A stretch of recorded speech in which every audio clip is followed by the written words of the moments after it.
तो भाई अभी एक जो सबसे ट्रेंडिंग न्यूज चल रही है कि सुप्रीम कोर्ट ने म्युनिसिपल कॉर्पोरेशन ऑफ दिल्ली को ये नोटिस दिया है कि जितने भी दिल्ली की सड़कों पे जो स्ट्रीट डॉग्स है वो उनको जल्दी से जल्दी डॉग शेल्टर होम्स में शिफ्ट किया जाए।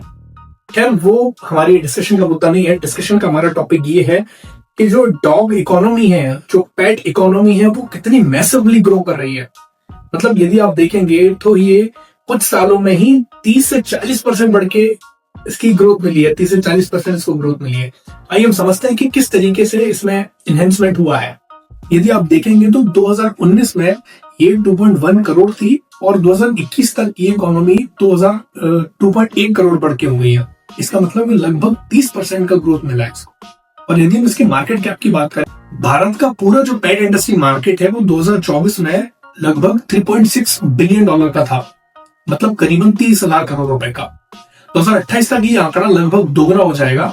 सिर्फ डॉग फूड इंडस्ट्री लगभग 2028 तक 1 बिलियन डॉलर से ऊपर पहुंच जाएगी। पेट पेरेंटिंग कल्चर जो बढ़ गया है, पहले पालतू जानवर केवल एक शौक हुआ करते थे, अब ये फैमिली मेंबर बन गए।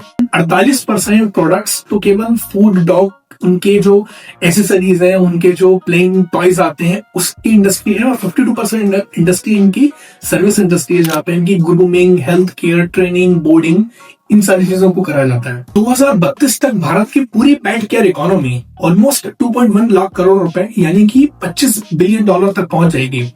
मतलब कि 20% का CAGR की अकॉर्डिंगली इसकी ग्रोथ है, जो कि एक बहुत ही मैसिव ग्रोथ है। मतलब कि 2032 तक एक पढ़ा लिखा इंजीनियर उतना पैसे नहीं कमा पाएगा जितना एक कुत्ता घुमाने वाला पैसा कमा लेगा। तो अब आपको ये तय करना है कि आपको कुत्ता घुमाना है कि इंजीनियरिंग करनी है। Thank you.